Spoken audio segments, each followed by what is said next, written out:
And we're live. All right. All right. So, hello, everyone who's watching. Hello, everyone with us on this second session of this series of the deep dive into the PMBOK 8. We are today with Rusbe. I think everyone knows Rusbe already. Rusbe has been with us in the last podcast, and he will be with us in every episode. And of course, my colleague Daniel. Hey, Daniel. All right. So, Rusbe is and us are waiting for Mike to join. I think Rusbe, he will join probably not late. I can see already some people started watching. Mike is in actually. Okay, he wasn't late. Great. Yeah. Hello, Mike. I don't know if you can. Hey, Mike. Hi, Mike. Hey, Hey, Ahmed. Mike. Good to meet you. Hey, hello, Mike. Hi. Thank you for joining. Actually, you're perfectly on time, honestly. That's great. That's great. Yeah, that's great. All right, Mike. So we went live. Actually, we're live. It's been 1 minute since we went live. Okay. And of course, today we have with us Rusbe, who is actually the initiator of this series, and he will be with us in every episode. And yeah, and we have with us my colleague Daniel. I don't know if you know Daniel or not, but he's honestly, I Good to think, meet you, Daniel. Same here. Nice to meet you, my friend. yeah. So let me make brief introduction. I can see people started commenting. Thank you, Daniel, for taking that. Mike, you probably know about our series. To share insights of the PMBOK 8 with people. This is one of its kind series. I think since the creation of the PMBOK, whatever version. I think yeah, exactly. It's the same reaction of Jesse. To be honest, Jesse did the same. I like that. Seems like all people have the same mindset. We've known Jesse and I have known each other a long time. Yeah. Jesse had an amazing session last week. I think it was the session with the most engagement from people, to be honest. It got a lot of likes, a lot of comments. Really, people just loved what Jesse and Rusbe shared with them. So, of course, Rusbe and I coordinated the offline, about the different topics for each episode. And today we will go through, value creation, system for value creation, and governance. Okay. And apologies, I will say it publicly. Apologies, Daniel. I really forgot to send the link earlier, and I'm saying this publicly, Daniel. I'm really sorry for that. No. Really, last time I apologized offline. Today I'm apologizing online. I'm really sorry. Man, that's what we do as project managers, Now, right? I was picking my son from the kindergarten and running, rushing, All right. So just to let you know, Mike, we all usually prepare a presentation, with a few slides just to structure the discussion. Okay, just to help people, follow through, and also us, for a better, interaction with each other. So what I'm going to do is I'm going to share my screen. So let me just share my screen, everyone. Ahmed, before going Yeah. to the presentation, I would like Mike to introduce himself because I know Mike's background is very fantastic, and I really enjoyed working with Mike in several sessions. For example, on the governance, we have worked together. So I would like people know what is the Mike background. I was going to do that right after, but now let's do it first. I was going to ask Mike to introduce himself, of course. But anyway, so Mike, why don't you share, please, insights with people about your career, your engagement with PMI, and your history with the PMBOK or any other books with PMI? Yeah, sure. So I was ruined right from the very beginning of my career because my very first job, like anyone over the age of 40, I think, we didn't choose project management. We just fell into it. And I fell into it by just getting super lucky and having the guy that ran the entire PMO for NASA's space station program take a chance on me. And it turned out he was also the NASA agency-wide instructor for their internal PM Academy. And so I got to learn from some really great people early on. But I had the imposter syndrome, I guess, feeling like, oh, but yeah, NASA's great and all, but they're government, and I'm sure private sector really is way ahead of the game, compared to people that leave every day at 4:30 p.m. Right? And of course, not all NASA people leave at 4:30 p.m. But when I went into private industry and switched careers to become a software engineer, I learned that software projects hardly ever had even a plan, right? And this was in the 90s before the Agile revolution really hit. But we were doing a lot of interesting things with a lot of techniques that became known later as Agile techniques. And I thought, wow, some of this is actually an improvement over what I learned at NASA. Some of it is really terrible. And again, like NASA had ruined me, right? Because they had a very detailed critical path schedule, right? And they really understood that the whole reason we're doing this is to advance humankind. Like the value delivery was always the important thing, not just the cost or the schedule or the baseline or the whatever, but the actual mission. And so like I said, I was ruined at an early age with all that, but it gave me great intuition for why we do what we do and why some of us, when we do fall into it, like I did, are hooked, right? Like when you actually see the space station flying in orbit, and we all can still see it, by the way, it's been flying for 20 years now.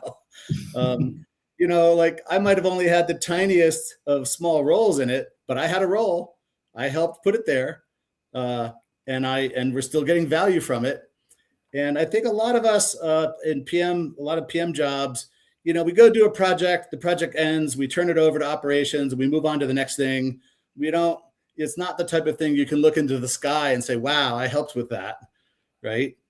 And so when I finally had the opportunity, I was actually asked to apply to be a dev team member for the PMBOK 8th edition. My initial reaction was, why would I want to do that? That just sounds like a lot of pain, a lot of process, a lot of free volunteer donated time that I could spend doing almost anything else, right? I didn't know how many thousands of comments I would have to adjudicate from the public, but I knew there'd be some, probably more than I cared for. And long story short, they recruited a team with fantastic people like Rusbe, a lot of like-minded people that had been ruined at an early age like me. That we always had the intuitive sense that it was about the mission, the impact, the value delivery, and the cost, schedule, scope baseline is just a useful tool to maximize that value. So to be asked, hey, this is an important edition. The 7th edition was the one that said, for the first time, PM is a system for value delivery. Seems so intuitively obvious, but why did it take 7 editions to actually say it out loud, right? And what we were asked to do, Rusbe and I and our colleagues as co-authors, was to give it some actual practical applicability, right? That's great if the 7th edition helped everyone try and make the mindset shift that a number of us, already had since we were ruined. But now what about some real techniques and tactics that like even the most junior PM can take and apply to make that real? And once I realized that was the purpose of the 8th edition and that was the type of team that Jesse Fuel was building, I was all in. And I like to say I've had the phenomenal, fortune to have participated with some exceptional teams to do some really enriching endeavors, not only at NASA, but elsewhere in my career. This one was the most enriching. And it's all because of the caliber of professionals like Rusbe and Jesse. And I think, are you guys actually going to touch every single co-author in this series? We had Gabriella a month ago or a month and a half ago. Rusbe is going to be with us. Rusbe really is amazingly helpful. I'm honest. Yeah, you cornered the market. When I talk with him offline, he's so busy. But Jesse, Andrea, Rusbe, we'll have almost 8 people. I think 8 people. We have Laura, we have Alejandra, we will have Yeah. Mike here, and then Eduardo, also Rich, and also I forgot the name. Well, the audience won't know all these people until they meet them here, but Yeah. I will just say, again, there were like a total of 13 co-authors, if you include Jesse as the chair, and from, I think, 10 different countries, and probably over 20 industries. Yeah. Now that's cheating a little bit because I'm a consultant, so I myself can point to like 10 or 12 industries I've worked in, but nonetheless, I would say deep industry experience spanning many industries from all over the world, and all with all bonded with a very common foundation of PM is a system for value delivery. Mike, you said before we moved to the presentation, really, you said something so important which caught my attention. You said, why did it take 7 books, 7 editions for the project management community to talk for the first time about a system for value delivery? Why was it mentioned only the 7th book? That takes me to the question, before you were ever involved with PMI, and I don't know for how long you know PMI. Was it like for 20 years, for 5 years, for 30 years? I don't know, but you might want to answer that as well. When did it come on your mind for the first time in your career that the organization has to provide a system for creating and delivering value, whether it's in the entire organization or even just in project management? When did that come on your mind? So I have to confess, I was not a fan of PMI for a very long time. In fact, I didn't even know about PMI until I was a PM for about 10 years. Because again, at NASA, like, we trained our own people. We were our own project management institute, right? We had our own academy, right? Wow. And it wasn't until 2005 when the US federal government put a mandate out that said, for projects of a certain size, scope, and complexity, you must have a PMP certified project manager assigned to it. Once that happened, I found myself as a senior executive in a small consulting firm where we had 11 PMs and none of them were certified. And all of that work was being recompeted. And if we didn't get every single one of those 11 certified, we would lose the work. And so I said, okay, guys, I don't know why you ended up in this predicament, but it was already August, and everyone had to be PMP certified by the end of September. Wow. And so I said, tell you what, all 11 of you, you're coming with me. You're absolved from your responsibilities on client work all week next week. We're going to go through a boot camp together. You want a book? The company will pay for it. If you pass, you get $500. If we all pass, we all get an additional $1,000. And it's not 11, it's 12, because I'm going to lead by example. Amazing. And 21 days later, we had 12 PMP certified project managers. And hang on. The question everyone is asking, actually, which book did you use? Which book did you read? Was it the PMBOK? Was it someone else's book? We used, we didn't base it entirely on a book, but the one that most of us found the most value in was the Rita Mulcahy books. Yeah. I wanted to hear that. I really wanted to hear that. I wanted to hear that. I was sure. I was almost certain, yeah. I don't think Rita's with us anymore, but I thank her and her legacy for helping with that. She passed away 12 years ago, and she's one of the reasons why PMP is so famous. I think that, and she helped me personally, in several occasions in my career. All right. That was really, I think everyone is enjoying this introduction of yours, Mike. I can see the comments from people. All right. So, Rusbe, shall we fire it up? Shall we hear it? Yeah, it was great. I really enjoyed when I have several sessions with Mike, and I'm very proud to be here with Mike. So I invite every people to enjoy the stories and the background we have on the governance. So let's start with the slides. Okay, do you see my screen, everyone, please? Yes. Yeah, right. Good. So, all right, everyone.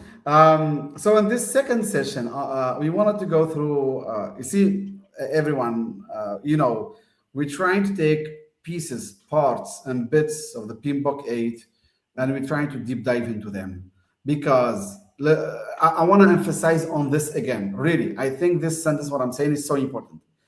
There are For these sessions, there are two types of project management practitioners or project management people from the project management community. People who know PMI just recently. I'm talking like, about version 7 going forward, like from 2021 until now and going forward.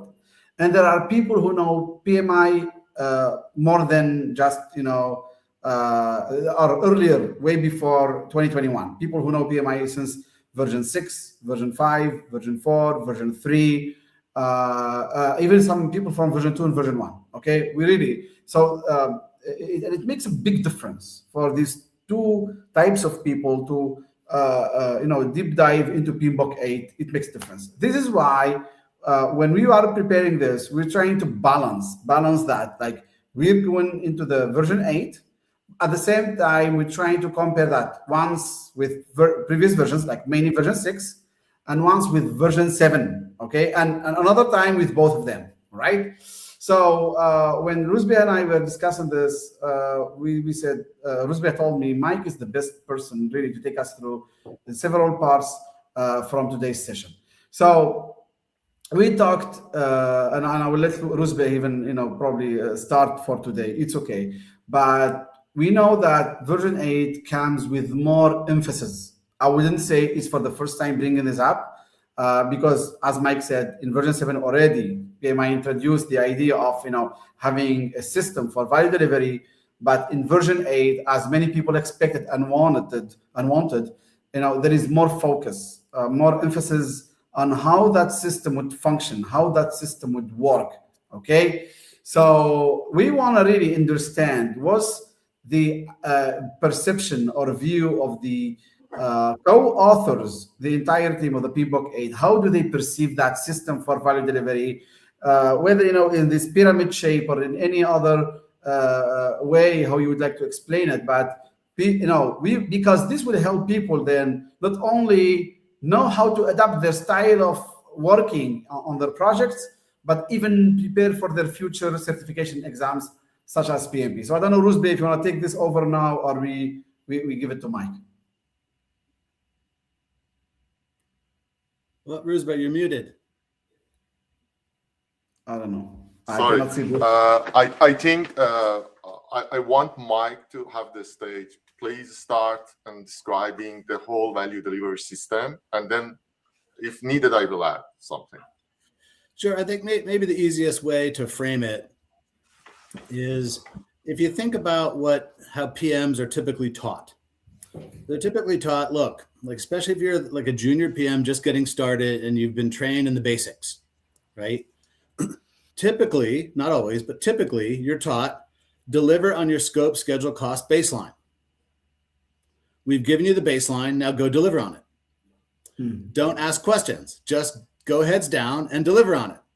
Yeah. Don't worry, or as I like to say, don't worry your pretty little head about business things, just do the project things, right? Don't worry about value, that's not your job. Your job is to execute the baseline. And yes. Of course, what good PMs have always done intuitively, certainly what everyone at NASA did, so it's part of how I was just part of the culture that I was fortunate enough to develop, an intuition from.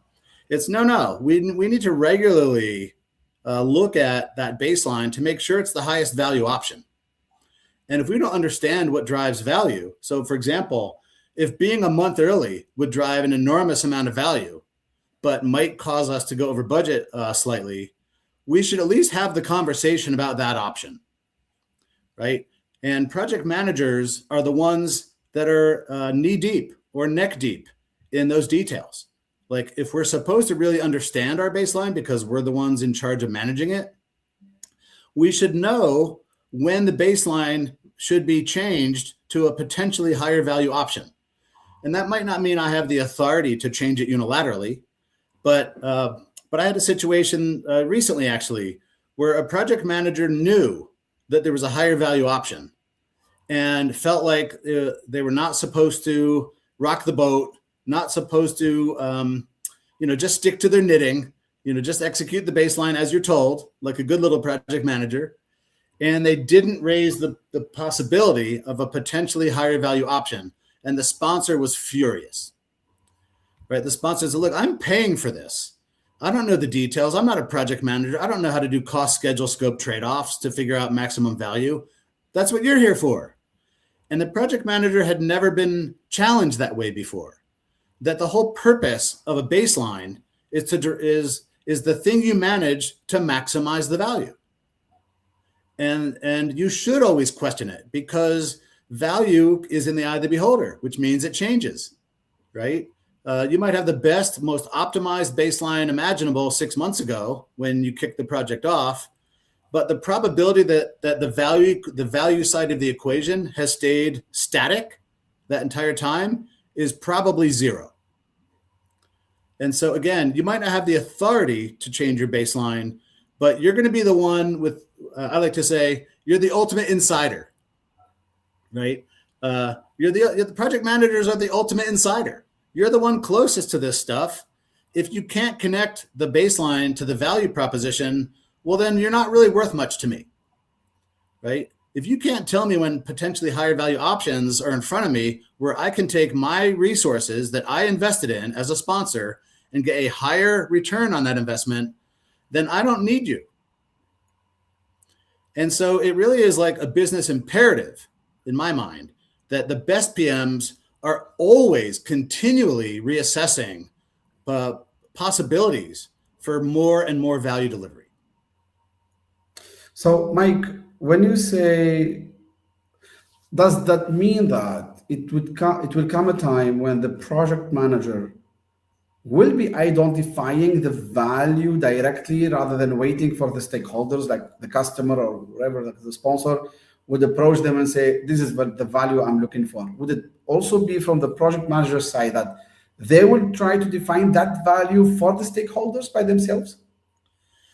I wouldn't use the word define, Ahmed. I would use understand. Understand. So still Right. Receiving the requirements from the stakeholders and trying to maximize the value output for them. Yeah, so I'll give you an example. There's a project that was falling behind schedule at a client organization of mine some years ago. And it was a major global airline. And it was a big, complex IT project. And its purpose was to reduce unintended violations of some regulation somewhere. So it could be like a pilot works for 5 minutes longer than they should, right? And of course, we don't want pilots to be tired when they're flying, right? Right. We want to honor those rules, but even a 5-minute violation can trigger a big fine sometimes. Sometimes a crew would be diverted to another country, and some crew member would only have 4 months left on their passport before it expires. And that country's rules require 6 months, right? So lots of little things happening all the time that can trigger these fines. And a major global airline, those fines add up to a big pile of money. And so this IT system was designed to minimize those accidental violations, okay? And I said, great, so it's behind schedule. What does that mean? And it was January at the time. And the guy said, well, they wanted it by July. I think we're on pace for October. I said, okay, why July? I said, well, I don't know. The business just was very clear that it had to be July. So we have to recover the schedule to deliver in July. I said, okay, why? He said, well, let's go ask the business, which means they didn't have this conversation yet. So right. Long story short, talked to the business. They finally admitted that they didn't ever really want July. They wanted October, but they knew that IT is always late. So they asked for July. And then I said, okay, why October? And they said, well, it just seemed like that was the earliest that a big complex project like this could be delivered. That would be like an aggressive timeline. I said, okay, maybe so, but what if we could deliver it by July, actually? And they said, well, we don't change our crew IT systems in the middle of the summer because that's our busy flying season. It's when we make all our money. We don't want to risk making changes. So it either has to be before the summer or after. I said, okay, what if we could do it before? What if we could do it by May? And they said, oh man, if you could do it by May, here's how much money that would be worth. And I said, okay, so we looked at a bunch of options. We re-examined the baseline, and we found that if we went over budget by about 100K, we could generate many, many millions of dollars of additional value. And we delivered it by May. Okay. The sponsors don't know enough to really tell us this unless we're asking them smart questions. Right? And we're Let me asking add one thing. questions. Ahmed, let me add one thing to it. Because I heard about it and there are several debates about it. The sponsor is accountable for defining the value. We know that. The portfolio manager is accountable for defining the value because it is the person's decision to initiate and start the project. But I think we need to hold project manager responsible for the value. When Mike mentioned that the project manager needs to understand the value, it means that the project manager is responsible for achieving that value. Let me give you an example. For example, just imagine that there is a construction company which is building construct some building or develop some building, and there is a department which selling those buildings.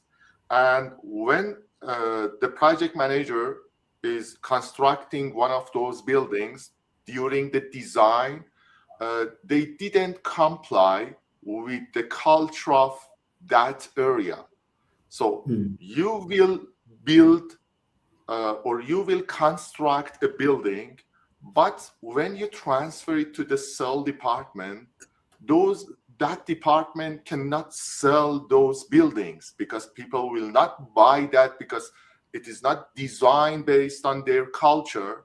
So the project manager is delivered the project, delivered the product, but it is not valuable. You cannot use it. And you cannot say that the project is successful. So we need to distinguish between the project management success when you are delivering something on time, on budget, and the project success. So these two are different. And in the PMBOK 8, I think we hold responsible the project manager for the value, because at last you need to have the value. Mike said very nice expression earlier before the revolution of agile, which started more than 20 years ago, Mike. I think this is the continuity. I don't link this just like in particular to agile, but I think the revolution is continuing. Now, yes, with the PMBOK 8, we saw more updates or changes that probably better respond to the project management industry's needs. Okay, and one of them, as Rusbeh just said, is to have the project manager responsible for ensuring that there is value being created and delivered upon the early identification of value, all along with adaptation, because the project man, I don't know if this is part of PMBOK 8 or can be part of later versions, because not only identifying, creating, delivering value, but even chasing value. We might talk about that another time. Chasing value, because sometimes value keeps changing along the way in the project so constantly that sometimes we need stronger adaptability skills, if I wouldn't say like management of changes, in order to really be able all the time to run after that value and deliver. And I see that even is going, in the same direction, with PMI's mindset, which I personally have experienced in other certifications, where there is also focus on the value which is being delivered, whether as a PMO, whether as a business analyst, or whether as different other certifications. Okay. Rusbeh, is there anything we would like to add here, or we can move to the next one? I think we can move to the next one because maybe we can go to the concept of the governance, and I think Mike liked this one. Yeah, correct. You told me, Mike. Yeah, and Ahmed, it ties. Go ahead. Sorry, go ahead, Mike. Go ahead, please. I was going to say it ties directly to to the origins of the Agile movement. Okay, because I think a lot of Agilists, even today, still don't understand how to do something as basic as a cost, schedule, scope trade-off to maximize value. But they do understand when they have excessive governance on top of them, right? And in my mind, the emotional part of the Agile movement was initiated out of frustration with feeling like there's too much heavy-handed governance climbing all over me, and I'm not even being allowed to deliver the value that you want me to deliver because I'm always answering, I'm always writing up status reports and explaining variances and all this stuff, and I'm not allowed to just do what I'm here to do.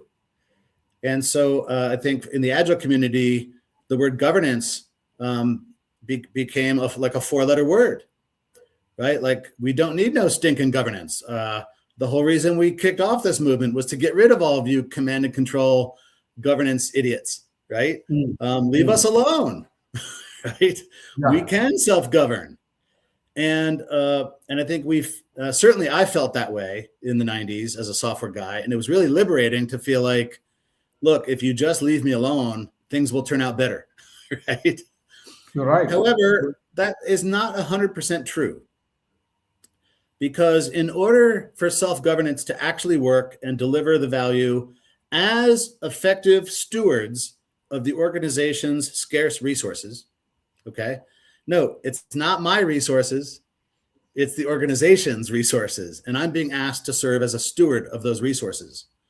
So as a steward of the resources, of very scarce resources, for the purpose of generating far more value than we're sacrificing, right? Because we don't just want $5 million in value if the project costs 10 million, right? So yes, it delivered value, but the ROI is negative, and that's terrible. So when we take these concepts to self-governance, or what the right governance model is, I as an individual close to the work need some sort of signal that tells me whether my actions and decisions are actually enhancing the value or not. If I don't have that, then I can't self-govern, right? Now, that doesn't mean I need 5 layers of executives who understand the business, the business value proposition better than I do. Sometimes that might actually be helpful. But what it does mean is if I have the right signal and you trust that I'm acting in the best interest of the organization, I can see when I'm getting closer to the target or farther away and make adjustments. And I don't need a big, all day, review meeting with a bunch of stakeholders to get that answer. Now, sometimes the stakeholders in a very large, complex organization, for example, may not agree. They may have very different definitions of value. Somebody has to harmonize a common definition so that the team can know what target they're trying to hit. Right. And if all of these stakeholders have different agendas and different priorities, which as human beings, they will, right, then sometimes it is helpful to have the protection of somebody providing some governance over me, right? In English, we call that top cover, right? Give me a little top cover so I don't get rained on with all of these differing opinions and political agendas and headaches and hassles. Sift through all that for me as a service, and then govern the project to drive to some sort of harmonized definition of value that some governance board or governance person can define for me. But even there, the whole point is it's not about control, right? The Agile movement really rebelled against command and control and the heavy-handedness. Everyone wants to be part of a high-performing team. Nothing feels better than being part of a high-performing team. Nobody is looking to sabotage the organization. Nobody is looking to make, suboptimal investment decisions, right, for their employer. I just need the right signaling mechanism. And if I can do that in a very light, simple way, I don't need governance people on top of me. If I can't do that in a very light, simple, easy to follow signaling mechanism, then I might need a bit more governance. So in my mind, it's not about governance is good or governance is bad. It's we all have governance, even if it's very light, even if it's self-governance, that's still governance. The question is, what amount of governance and what type of governance will actually enhance the value proposition of projects the most?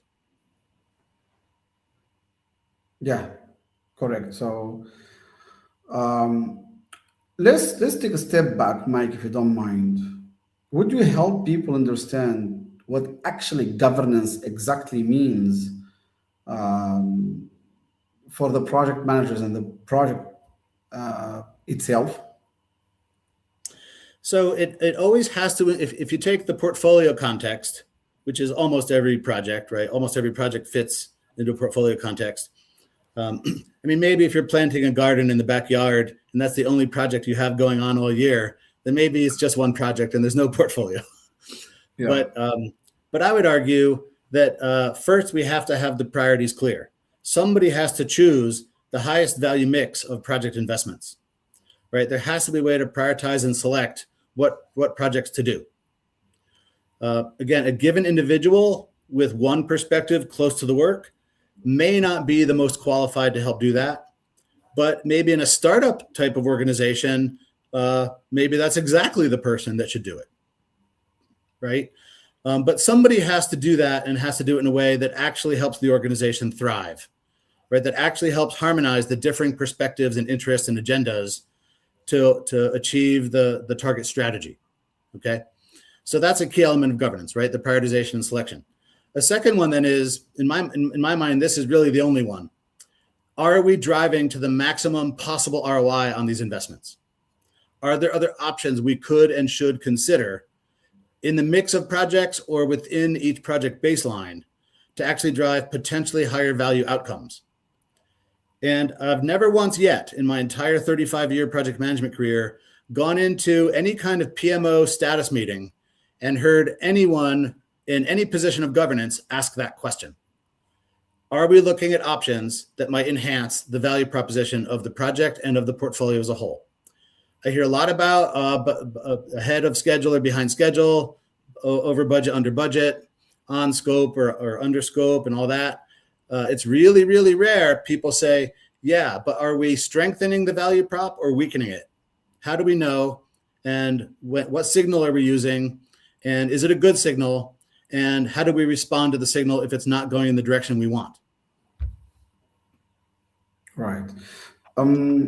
If we have a project which is, let's say, part of a portfolio, at which moment is it decided whether that project should follow the structured governance, or maybe the governance itself could be tailored and it will have its own self-governance? It's my favorite topic, so I want to answer it, but I want to give Ruzba a shot. All right. I just want to add one thing. Then, Mike, you can describe it in deep. We have to understand that we don't have just one type of governance or just these two types. We need to tailor the governance based on the project complexity, based on the project scales. So we may have different type of the governance. And in the governance, we need to decide, we need to align every aspects of the project. So when we have adopt a holistic view, this principle needs to be implemented in the project. And one of those performance domains who helps us to implement the adopt a holistic view is the governance performance domain. So we are trying to build a cohesive interaction system which try to align all aspects together. So this is just not one single point of decision making. We may have different people from different side of the project which come together decide, align, and direct the project in a way that, as Mike mentioned, maximize the value. Yeah, so maybe a good example here, if we want to talk about like heavier governance models versus lighter, right? Yeah. If you're building a nuclear reactor, you probably want a lot of governance, right? Yeah. Years and years ago, before there were automatic grading systems in schools, my wife was a school teacher, and she used to grade her students with a spreadsheet. In fact, she didn't even have a spreadsheet. She had a book that she would be constantly getting her calculator out and calculating things, and then she'd make a mistake and have to erase something. And so she asked me if I'd build her a spreadsheet. And so I did. And that did not require a lot of governance for that project, right? Right. And you know what? Some of my calculations had a couple bugs in them. And some students' grades were calculated a bit off here and there. But you know what? The students caught the errors, and my wife corrected them, and there was no problem. So if we had put heavy governance on that, and by the way, heavy QA and testing, it would have delayed things so much and run up the cost so much, and the value we would have gotten would have been very small. To take the nuclear reactor example again, in the US Navy in the 1950s, when they were building the nuclear Navy, there was an admiral who is very highly regarded in US Navy circles, and many history buffs know about this guy. His name was Admiral Rickover, and Admiral Rickover was in charge of creating the nuclear Navy. And he needed a lot of governance. But he also knew that unless people developed the right habits, like the people close to the work, right? If it's your job, to monitor the cooling system and make sure that if it ever gets too hot, that we sound some alarm bell right away, right? Well, that's governance. And I, as some senior, Admiral Rickover couldn't do that by himself. He had to train people to be part of the governance team for things like that. And so he realized, I need to find ways to empower people to actually act quickly and make decisions fast, especially if there might be an emergency. And that's part of the whole governance model. It can't be a bunch of senior people that meet once a week and talk about something on whatever agenda we have. It has to be every moment of every hour of every day, all of us together, performing our roles, both execution roles and governance roles, to make sure that this system doesn't blow up. And if I want to add something, there are some phases, there are some moments in the project that you need to have heavy governance. So maybe even during the project, you may change the size of and the rigor of the governance. For example, when you're commissioning a refinery, a factory, you may need to have more heavy governance because a bad decision may ruin everything. So sometimes in different moment, different phases of the project, you may need to have a different structure of the governance. Okay, right. So if we would like to have a closer look on governance, and in particular the different processes of the governance performance domain in the different focus areas, because guys, that in the PMBOK 6 we had what we call knowledge areas, process groups, and the first knowledge area was the integration, the project, managing the project integration. Okay, now we don't have that word integration. I mean, we still have it, still there, but just in the mapping table or the process group table, as we used to call it. Now it's called the mapping of the performance domains to the different focus areas. Now we call it governance, and we've got a bunch of processes to be done in governance, and we would like to look at each one of them. So what do we do in initiating, in planning, in executing, in monitoring, controlling, and in closing in relation to the governance? Okay, so I don't know if this would be your call, Mike, or who's best call. We can start each process. You can and we can describe it. me and Yeah. Mike together. So when we're initiating a project, what do we do in terms of like in the governance performance domain, Mike? Want me to take it, Rizba? Yes, please. Okay. So I actually delivered a training class to a client 2 weeks ago that answers this exact, it was designed to answer this exact type of question, Ahmed. And it is always make sure you understand the value proposition first. What is the bang for the buck that we expect out of this? How does it align with the organization's strategy? Do we have a rough sense, even if it's a very rough sense, of what kind of baseline we're looking at? Is it 3 months, $1 million, and this kind of project, or are we looking at something far bigger and more complex? Because if it's a really big, heavy lift, well, then it better have a really big value outcome, right? And so right away, I encourage project managers to question, not only understand the value proposition, but question it, challenge it. And not because you don't want to do the project. Presumably you do want to do the project. But if you really ask some tough, hard questions that maybe some business people have neglected to ask, we might find out that this is not even a project worth doing. And if that's true, I want to learn as soon as possible. I don't want to wait till planning or executing to find this out. I want to find out before we get very far down the road at all. And if I do understand the value prop and it is strong, and maybe my challenging questions have actually helped strengthen it and reinforce it, great. Well, now I'm clear of what you're asking me to be a steward to go deliver. And if I'm clear on what the business value proposition is, then I can help my team understand it as well. Right. So in my mind, again, if you really believe, as I do, that PM is a system for value delivery, governance has to be focused on the value proposition at every single one of these phases. But the value proposition, Mike, is that defined at the initiating level, the project initiating level, or is that defined earlier, for example, in the pre-project phase, the business case, for example? I certainly hope it's earlier in many cases, Ahmed, but often the project manager has no role in those earlier phases. Right.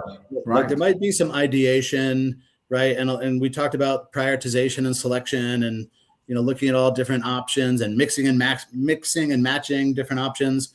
Most PMs are not invited into those conversations. I love it if they could be. I think they would be, with the right mindset, they can contribute meaningfully to those conversations.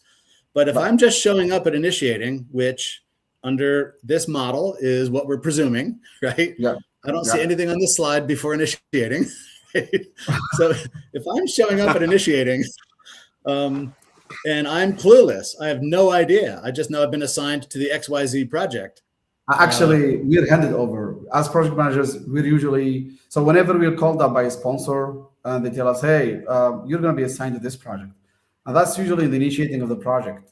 Usually they hand us over the business case document, the approved one, and they do have that briefing. We call the sponsor briefing with us, where they quickly explain to us the background, the business. Even they kind of go through the business case briefly, so we have like an idea of what is the value proposition behind that project, and then we go deeply through that business case so we can understand what is this project based on. Because in most projects we work on, we need to have an approved business case so we can have a project. Usually, like let's say the perfect model. Of course, there are other models. Ahmed, I encourage everyone watching this webinar to apply for jobs in your organization. Because I have seen those types of organizations. They do exist, but they are rare in my experience. I was at IBM. We used to do that, really. May I add something? I was involved in business analysis for practitioner, the new version. And in the business analysis, we are developing the business case, helping the portfolio manager and sponsor to develop the business case. And I agree with Mike that the maturity of the organization regarding this is not high. So you may find not too many organizations that follow this pattern, but the initiating is always a stage which used as a bridge to transition the information from pre-project to the project. So it helps us to revalidate the value proposition. It helps us to be sure that there is a linkage to the business case. So I see the initiating as a bridge, as a gate, which helps us to transition the pre-project information, if exists. The concern of the Mike is there is we are afraid that we don't have much information, or there is not enough, if there was not enough effort on the business case. So we want to see if there is anything, and transform and transition those information to the project. Okay. And I just want to add something. We will have this discussion on each process regarding the naming, regarding the initiate project or phase. We changed develop project charter to initiate project or phase, because we believe it is not always a project charter in every project. And we wanted to give some alignment on the naming of the process. So, for example, you have close project or phase, not developing the project final report or delivering the project final product. It is close project or phase. And in the initiating, we want to be aligned with that, and we call it initiate project or phase, because you may not have project charter in every project. You may have some form of stuff, documentation, which helps us to transition the information from pre-project to the project. So you can see in the tools and technique that now we have project canvas, that you can use the project canvas to transition of the information from pre-project to the project. Okay, so rules based, no more mandatory then to have a project charter. It can be, the project can be mandated in different other forms, right? Yeah, it can be different for. I would say, please see the why, please see the intention, not just the documentation. So Exactly. it is. We want to have some flexibility, and you have in the agile, in the hybrid project, in several companies, you may have different forms of documents to initiate a project. So you need to have some forms of documentation, even a light one, because as Mike mentioned, you need to define value, or you need to grab the value proposition from pre-project, or be sure that there is a why, there is a business need behind the project.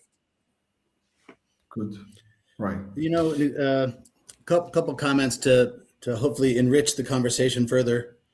A few things. One, I've never once seen a business case write-up that couldn't be improved, or at least one that wasn't so crystal clear that I needed to ask some questions and have a conversation to make sure I fully understood it. Right. Right. And through those healthy conversations, magic happens. And so a lot of times we PMs view like, oh man, they're going to make me, they're asking me to help them put together the business case for this project. That just sounds like a lot of administrative hassle and headache. I say, no, that sounds like an organization like the one Ahmed works for. You're being invited into the real conversations where the real decisions get made, where the real influence and power lies. And you as a PM have skills that nobody else there will have, right? Unless they're also really good PMs, to shape the conversation and ask questions like that airline example. How much would it be worth if we were 3 months earlier? Right? What's the value lost if we go over schedule or over budget or whatever? And usually business people, even people that write up good business cases, they don't always know how sensitive the project's value proposition is to those variables. They may not have had the conversation. And so, like, for example, sometimes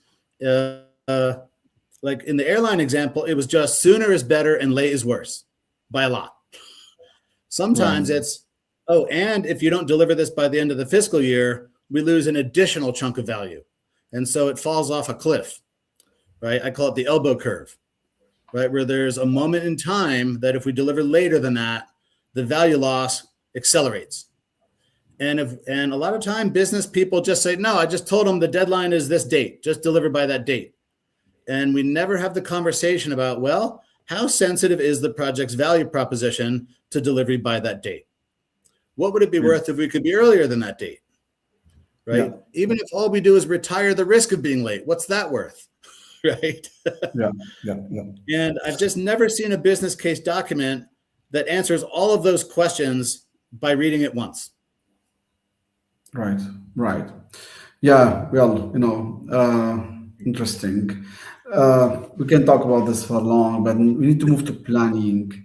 So now, when we move to planning, first of all, is there a prerequisite, Mike? Is there a prerequisite, before moving to planning, like to prerequisite to the planning phase, something to be signed off, to be approved, or no, there is no prerequisite, actually can move to planning and, start those two processes right there, integrating and aligning project plans. And, we're going to talk about that. And also you plan your sourcing strategy. So first about the prerequisite, and then we touch on those two processes right there. Sure. So there's a concept it originated in manufacturing called full kit or full kitting. And in the Agile world, they call that definition of ready or DOOR. Yeah. And the concept is the same. It's just before we start doing work or assigning work to anyone or self-assigning work,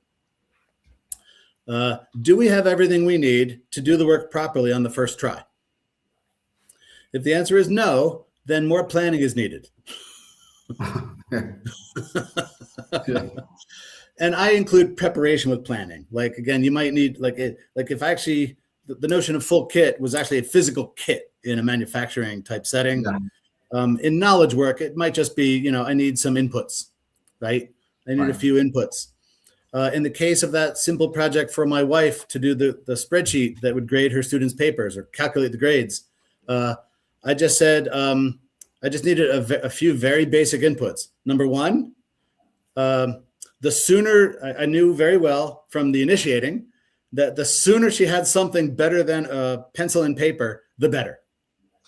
Right? Nice. Like all the extra time and hassle grading papers, keeping her up late at night was creating lots of misery. And every day sooner I get that thing to her is better. So there was a value of time. So that helped me plan because I said, okay, well, I could probably do this in a couple hours, maybe less. But I also need to know if somebody has a 90%, is that an A? Okay. What's an A minus? Okay. If you have an 89.7, do you round it up to an A or not?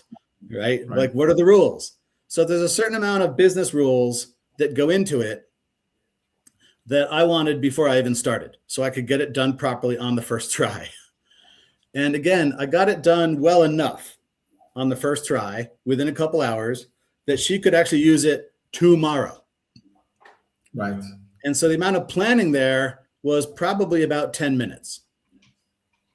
And that was appropriate for that project.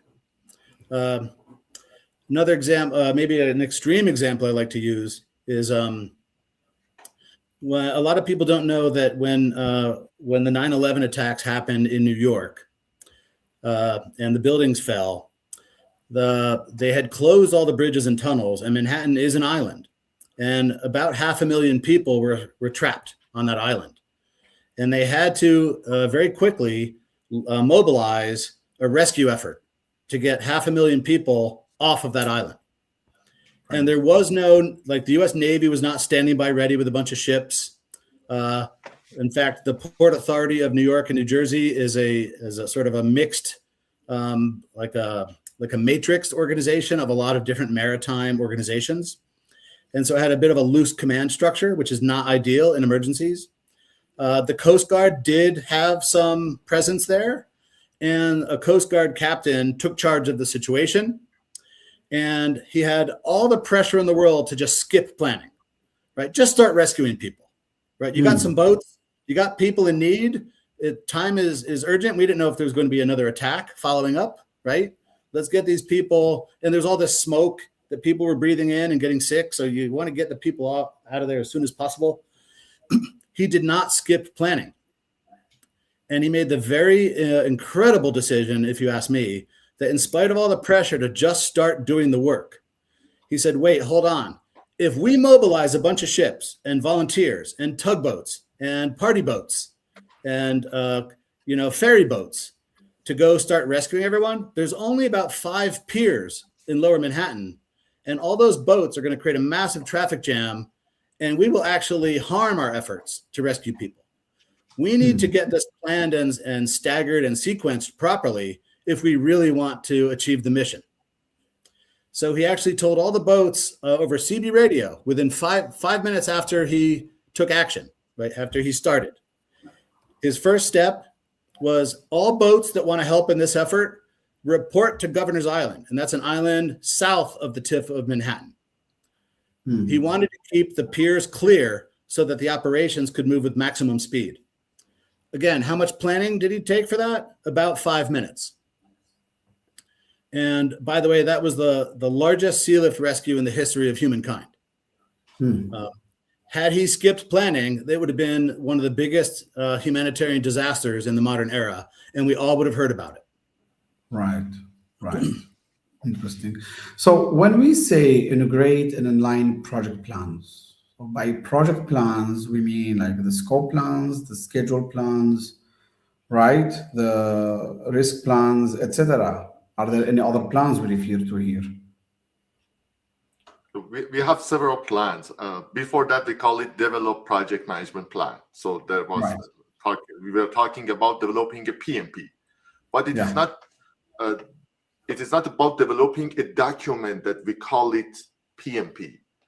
It is not always like that. It is about gathering all the plans from several parts of the project, from the schedule, from cost, from resource, from risk, from stakeholder communication, align those plans together because there may be some contradictions or some conflicts. Align those plans and integrate those plans together, and then we call the whole plan, the whole integrated and aligned plan, which may have some change management plan, configuration management plan also included. We may have some project execution plan or any other plan that may be needed in some specific industries. We call all of those PMP. So based on that, we think that it would be much better to say what are we doing in this process. We are integrating and aligning the project plan. And as Mike mentioned, regarding the start of the planning and finalizing the planning, I would say we start with this process, integrate and align project plan. And I think the first thing we do is about how much planning do we need. It is about the tailoring, about the whole tailoring concept. And then we will finalize the whole planning with this. At least the first version of the planning will be finalized with this integrate and align project plans. Right. And maybe the 9/11 Sea Lift rescue story could serve as an interesting example here again, where all they had was an overarching plan, right?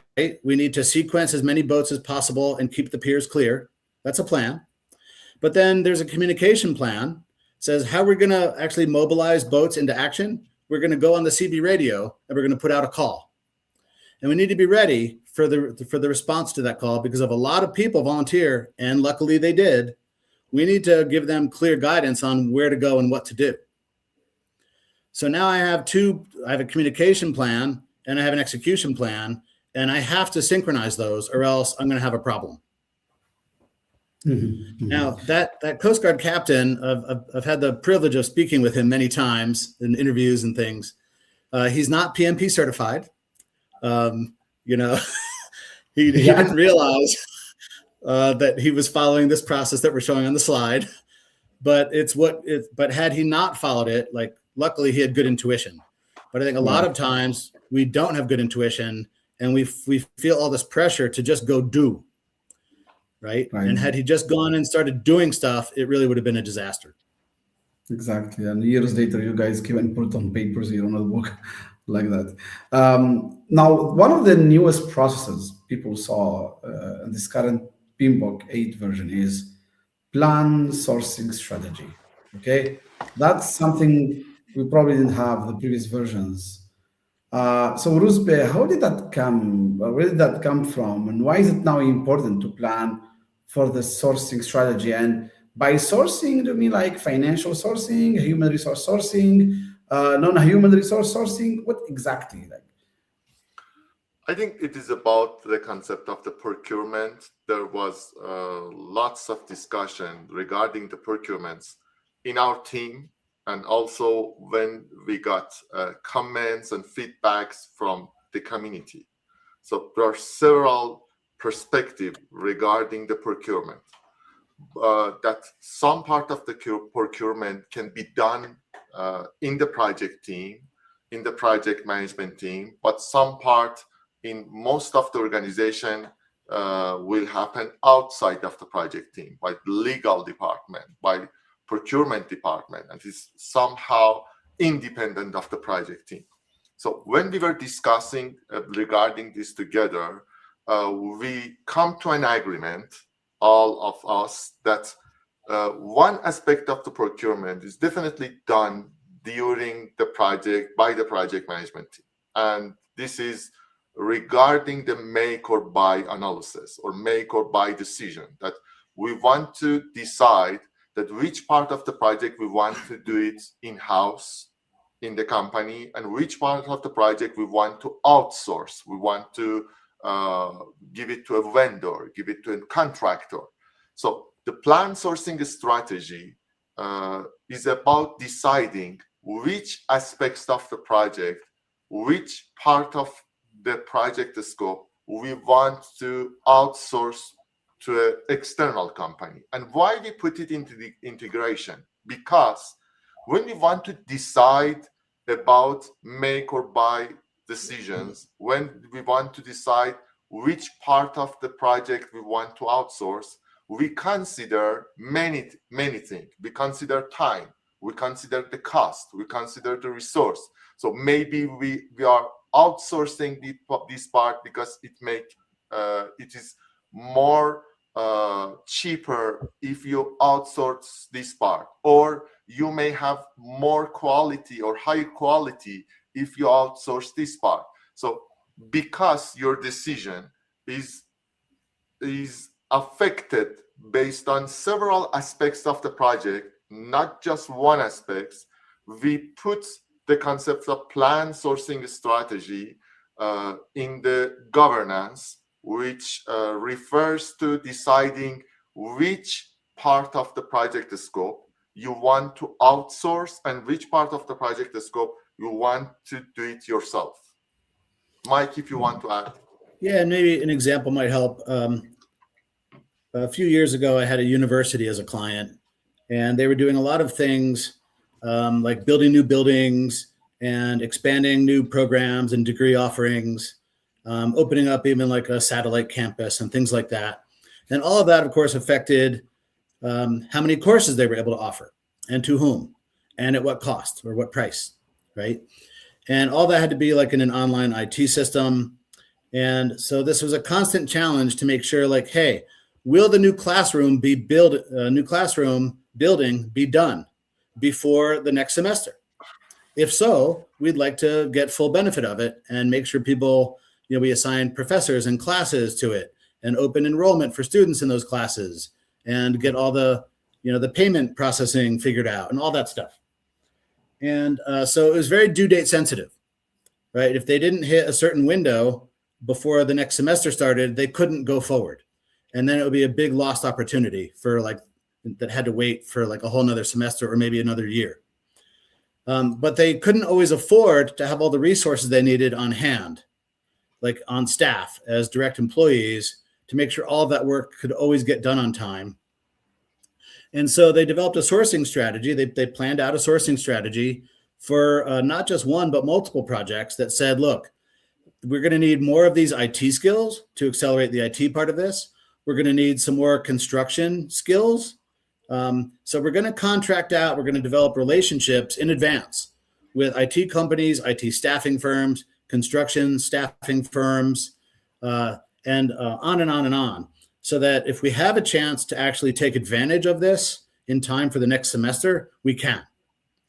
And they basically managed it as a budget buffer that they could then use to go spend on these contracted out sources, but only if needed, right? We may not need them, in which case we shouldn't spend anything on them. We should give the money back and use it for something else. And until I helped them think that through, they just had never really done it with that sort of strategic intent. They'd never really been intentional about it. They'd never really sat down to plan a sourcing strategy that fit the needs of their projects. So once they did, I think their project throughput something like doubled for only maybe 15% more cost. And the value they're able to get by selling more programs, more classes, enrolling more students was massive. Right. Thanks, Mike. Rusbe, you said that would cover part of the procurement, but in the appendix number 4, we do have procurement dedicated to that.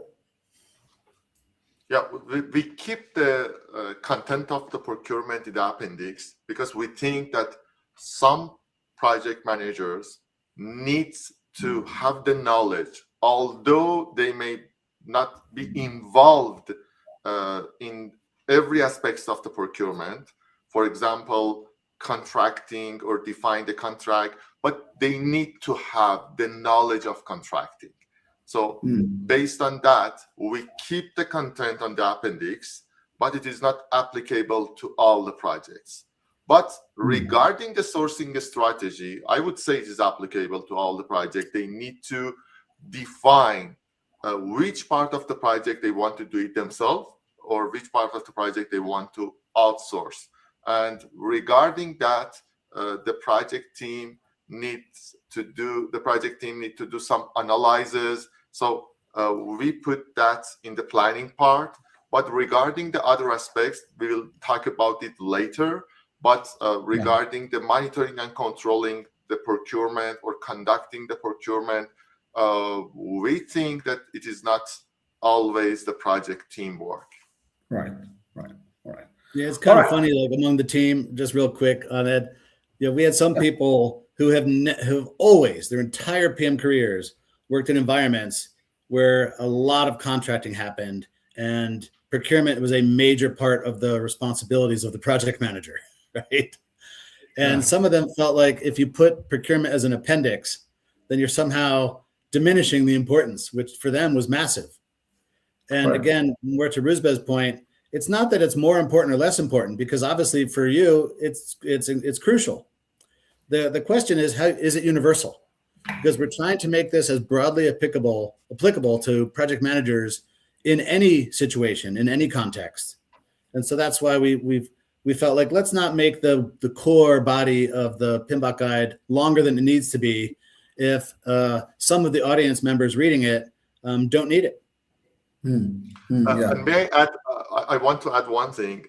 For those people who are in favor of procurement, I have to say, I think in the new PMP exam, we have more questions on the procurement, because when I was seeing the exam content outline, I saw much more content on the procurement than the previous version of the PMP. So you have the content and context on the appendix, and you have a new process regarding the and also new content regarding the procurement and plan sourcing strategy. So we have the knowledge, we have the content, but we want to say that it is not universal, as Mike mentioned. Yeah, correct. Right, not applicable in all projects. Some companies, they've got different processes for procurement, and the project manager is not even involved. They just request what they need to request as resources, whether a human or not human resources, and the company takes care of that without any involvement of the project manager. We have a colleague from UAE, United Arab Emirates, and the person mentioned that we always have a third-party company who is in charge of the procurement. So I didn't know that there's some models like that. So Yeah, that's very particular one. Yeah, correct. So let's say now we're done with planning, and now we're moving to the executing part of the project. Now, we in the previous version, like at least version 6, we had managing project execution, even though it used to be called monitor, no, no, directing project. direct and manage Yeah, project work. direct, exactly, direct. Yeah, it used to be called direct and manage project work. We had the project knowledge, yeah, managing project knowledge, but now we see that quality assurance is part of the governance performance domain. And I think there is some logic behind that. I don't know if one of you guys want to explain that logic. Go first, Rizva. Okay. Regarding the managed quality assurance, it is one of challenging subject we had during the development team discussions. So we decided to embed the quality in a scope. So this is what happened, and we will talk about it in the scope and quality performance domain, actually the scope performance domain. But when it comes to quality assurance, there were some debates that it is not just about the quality of the product. Managed quality and quality assurance is about quality of all aspects of the project, quality of the process, quality of the schedule, quality of the cost. So it is not about just quality of the product or quality in a scope. It is about quality in all aspects. So when you're talking about building the quality, it is about building the quality in all aspects. And because of that, we think that the concept of quality assurance is about process quality, and process is everywhere in all aspects of the project.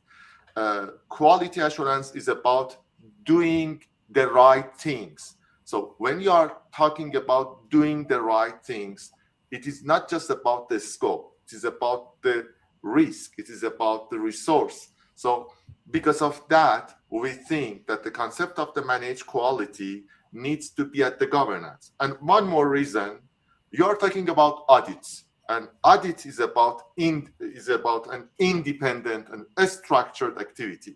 So when you are talking about the audit should be at the governance, because we want to check everything and be sure that it complies with the standards. So because of that, we believe that the concept of the managed quality assurance should be at a higher level.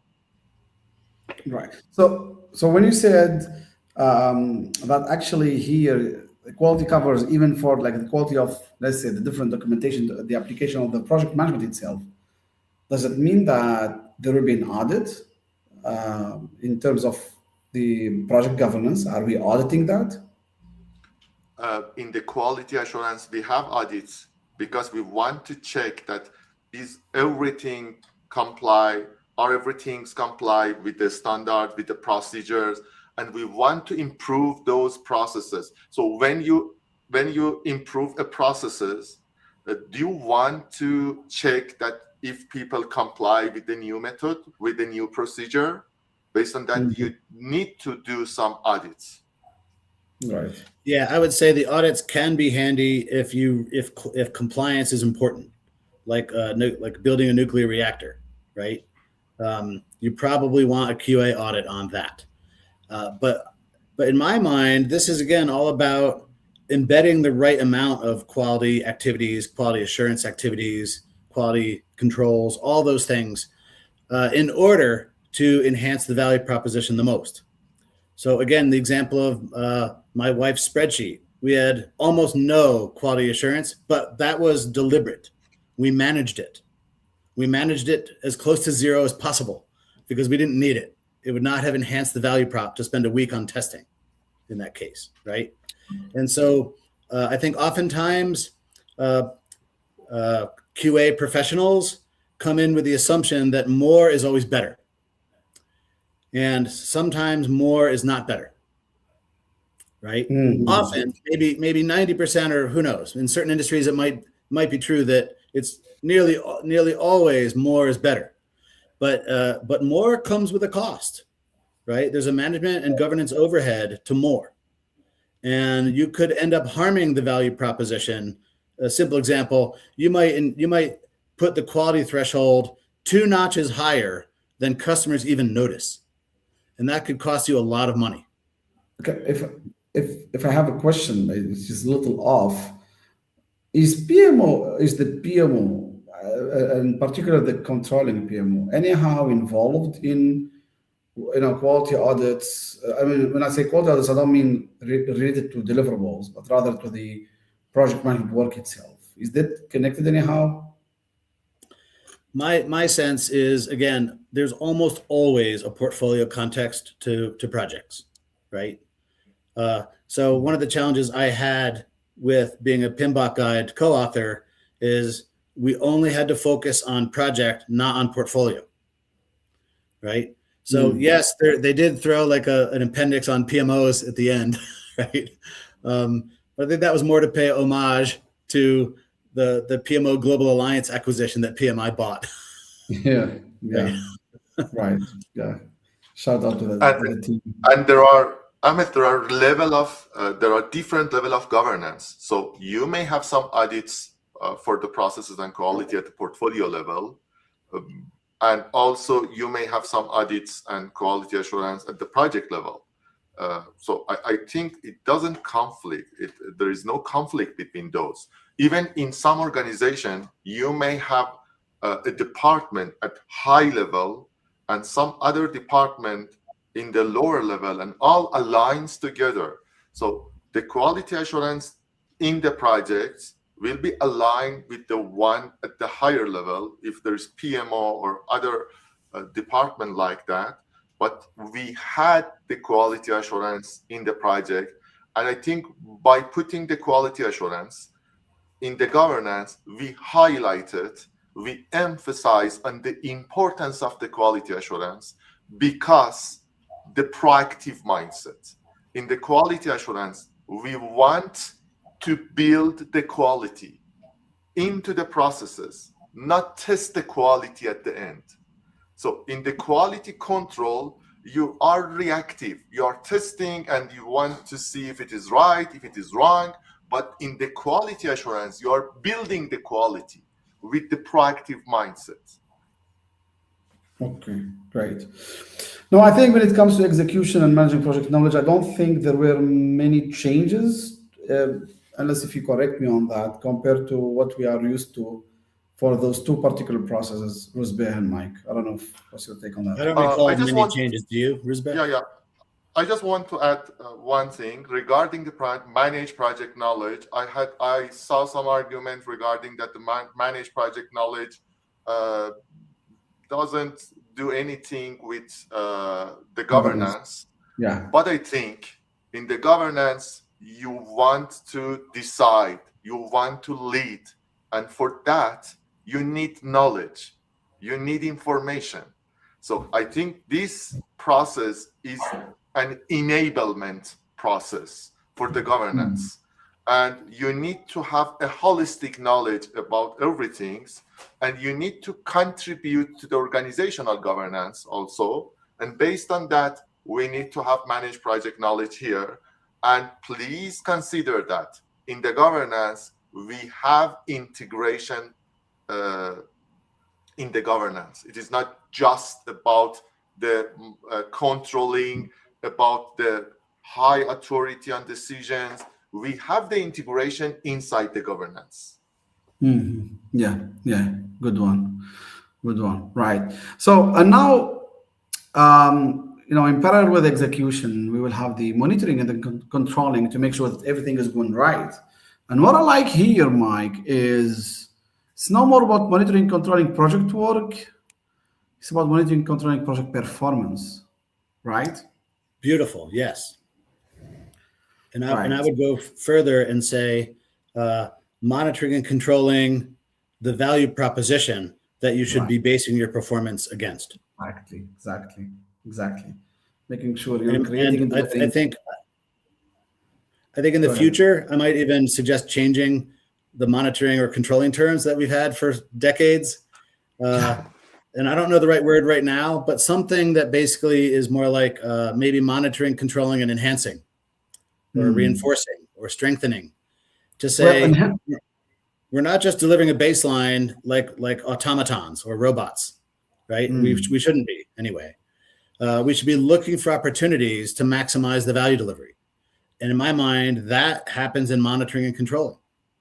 And enhancing, probably that's already covered by assessing and implementing and changes, because when we're monitoring, controlling the way we're executing the plans, if we figure out there are better ways how to do the work, or we can actually deliver more value, then definitely we will have a change request in order to respond to that enhancement need, and that would be linked to the process next to it.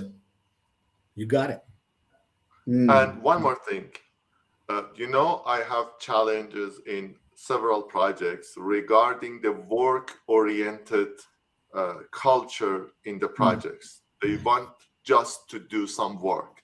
So the word work, project work, I think undervalued some aspects of the project. We want to be more output, outcome, and performance oriented, not just doing some works. When you are talking about monitoring and controlling project work, or regarding direct and manage project work, so you are changing the culture of the project to be more work oriented, not output oriented. And as Mike mentioned, we want to monitor and control project performance, or above that, the value delivery performance. So because of that, we wanted to emphasize on the concept of the performance regarding the value, performance regarding the deliverables, and not just about the work. Right. Good one. Exactly. Making sure that it really meets the expectations, it's been accepted, and is delivered, or at least is delivering still the expected value. Really good one. Really appreciate this.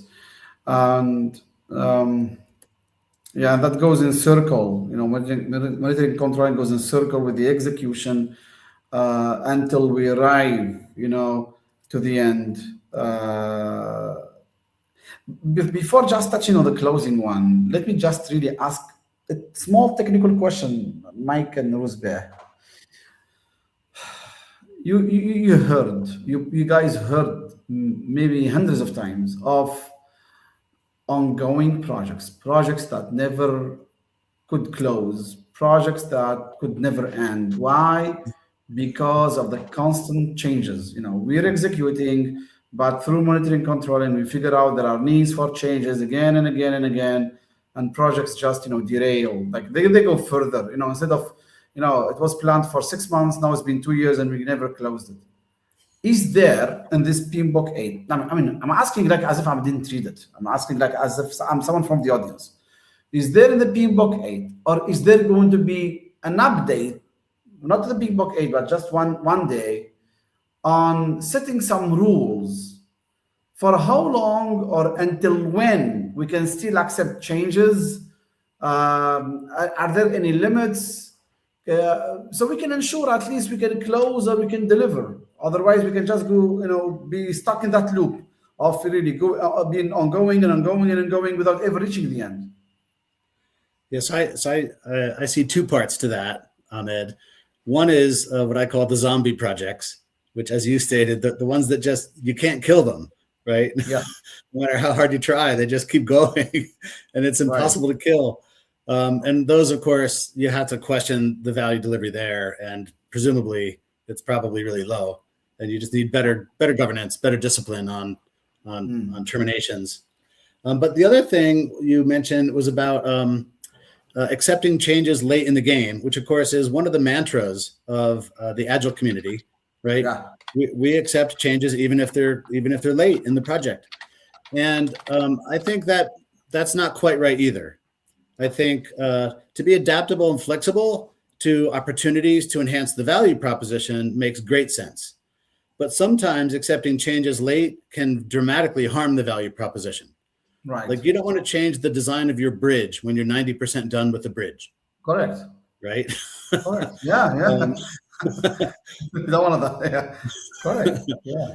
and so That's again, like, in my mind, this is a governance question and a question about protecting and enhancing the value proposition. That absolutely, if we can keep the window open, like let's say late in the design phase, we allow more design changes before we actually, pour any concrete, or yeah. then maybe that's great. But even there, sometimes if every iteration costs money. Like if we just talk about designing and building a house for a moment, at the end, I want a house. If I iterate 142 times on the design and it takes 5 years, well, I needed the house, in 2 years, and we're not even done with design after 5 years, right? Or the opposite, which actually happened to a friend of mine a couple of years ago. Every iteration required, an architect, and the architect charged a flat fee, and the fees were building every iteration they did to do some remodeling of their home. And so the guy was saying, look, we can't keep doing these iterations. I think the design we have is fine. And the wife agreed. And then the house was built and the wife said, oh, the closets are too small. We have to redo the closets. This is unacceptable. I would have never approved closets so small. I didn't understand in the design, because I was just looking at a 3D model on a computer screen. That's different from like walking in and feeling how big it is. And so in that case, maybe a different type of design iteration was called for to make sure that we didn't have to do rework later. Right. Right. Well, I hope really. Yeah, Ruzbeh, please go ahead, please. I just want to give you another perspective to answer your questions. I think there is also another perspective. Sometimes people mixed up the project and product. So you may have some products that needs lots of updates. So during the product life cycle, you may have several projects to enhance the product, to add some features to the product, and you may define that product as a project, and then you see it as a never-ending project. But you may define some releases, I think in those projects, we are not giving some identity to the releases, to the part that we would say, okay, we finished this release and now we have a new product, and now let's continue on the other aspects of the product. So in those projects, we will sometimes mixed up. Even I had a class today, and there were also some mixed up, some confusion between projects and product. So that would happen because of this. And before going to the closing, I want to go to the last process of monitoring controlling, if you mind. Yeah, please. We had performed integrated change control, and we don't have that much of rigor in all the projects. So in the hybrid project or agile project, you may have light change control. So we changed that to assess and implement change. And in this process, we put integrated change control as a tools and technique. So if you want to have a high rigor and structured change control on your project, you may use that tools and technique, but not all projects use that forms of change control. Because when you are working a hybrid project or iterative project or agile project, you may use different kind of change control project or change management project, change management procedure. Right, good. You're right. And let me just say one thing before we move to closing. Going back to this to the comments from Mike. Hey, Mike, if we ever had set a planning maturity model, we would never end up probably having all those zombie projects or never ending projects, because it's 90% of the time the customer says, or the sponsor or the stakeholder, whoever, oh, we forgot about that requirement, oh, we changed our minds, oh, we don't want that.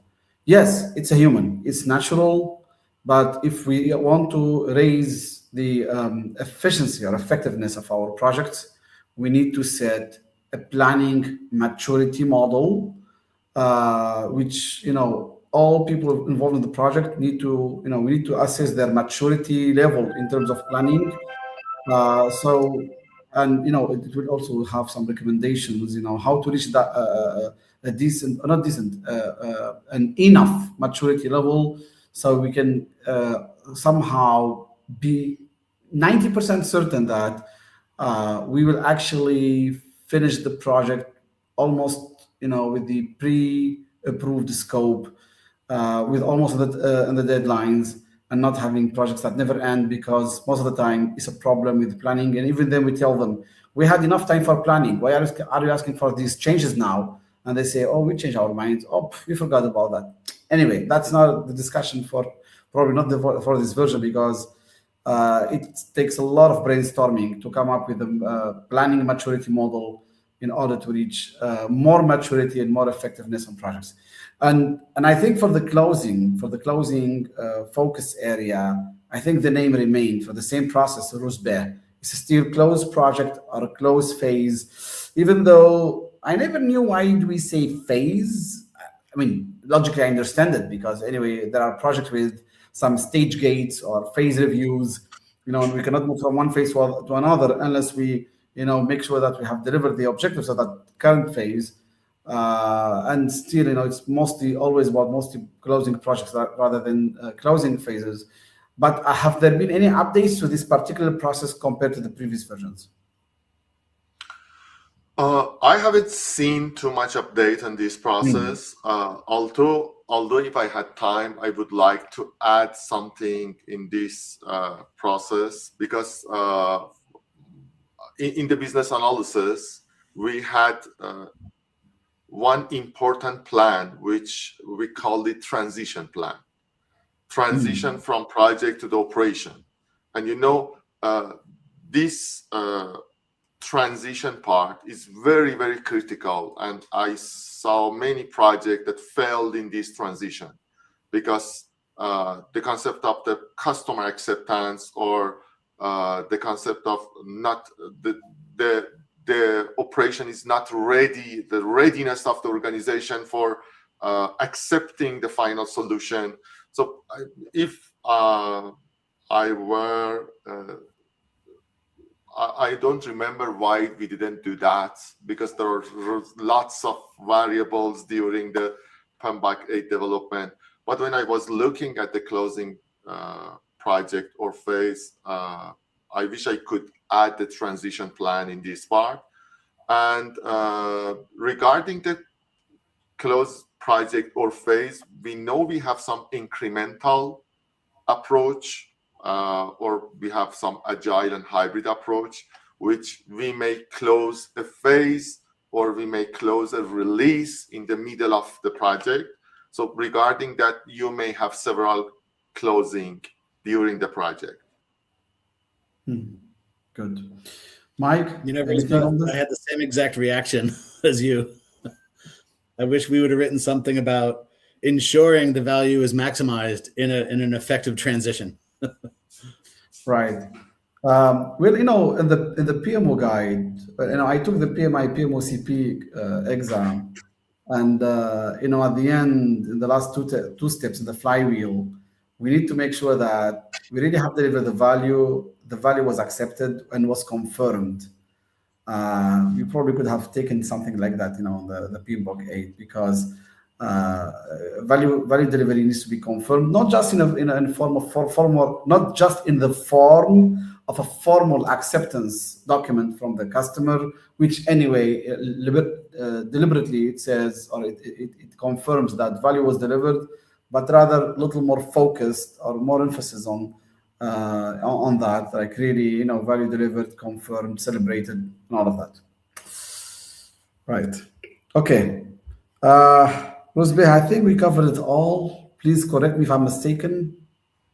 Yes, I think we covered all aspects we wanted to go through. Right.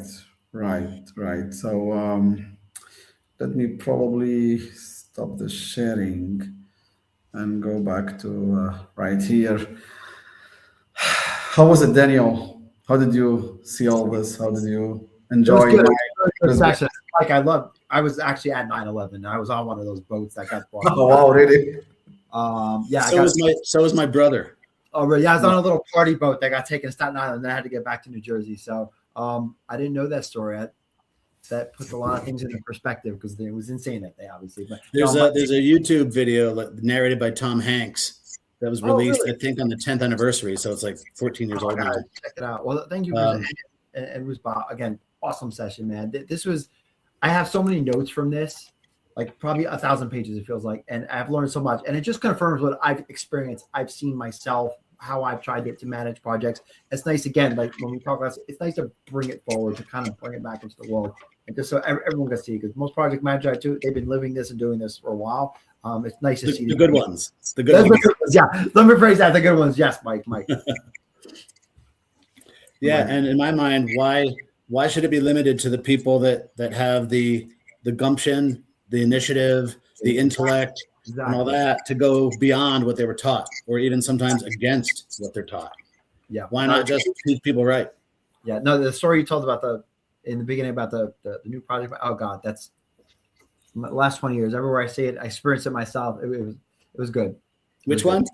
When you're talking about like when what you're supposed to do when you first come in as a project manager, like stick to the triangle. Oh man, like that's exactly how it is. And even this session, for doing this for over 20 years now, I learned a lot, and it was nice again to expand because I could see a lot of I noticed a lot of the people that are watching this. I'd say like probably 50%, 10 plus years, 50% less than that, a lot newer. And I could just from talking to a lot of them, they ask a lot of the questions that you guys touched on today, just in general, but how specifically the PMBOK 8 does this. Yeah. Awesome. Yeah. Honestly, I'm amazed each time, when I start talking to Rusbeh and then Jesse and then you, Mike. No, it makes sense in my mind. Why were these people particularly selected? No, really, like, because when Rusbeh told me the other day, it was an application process, and I said, there must be something else behind, right? And now when I hear you guys talking, I understand the profiles now. Like, really well done, guys. I appreciate that, really. Yeah, we're starting to see the pattern. Yeah, exactly. It makes sense now. Bro, really, thank you so much, Mike, for being so flexible, for being available. It's been an honor really having you. Rusbeh, you're a great colleague. Thank you so much, really. Rusbeh, you're the man. Thank you. Thank you, Mike. I'm really happy that I see you here and having this session together. And I think everybody enjoyed with the stories. I am also enjoy. I am also like every other sessions we had together. It was very insightful for me. Yeah. Right. Great. Awesome, guys. So and Ed, thanks for the platform. Thank you. Just a little note to everyone watching. Rusbeh, next week we're gonna have Alec. We will have Laura and I think Alejandra. Together, both of them. Together. Alejandra. Yeah. Okay, great. So guys, we will be talking next week. We will have another great session. Thank you so much. So, Mike, we will not keep you longer. Thank you. Have a great rest of the evening. Thank you so much for your time. Really good. Thank you so much, everyone. All right, I'm ending this stream now. Thank you, really. Appreciate so much.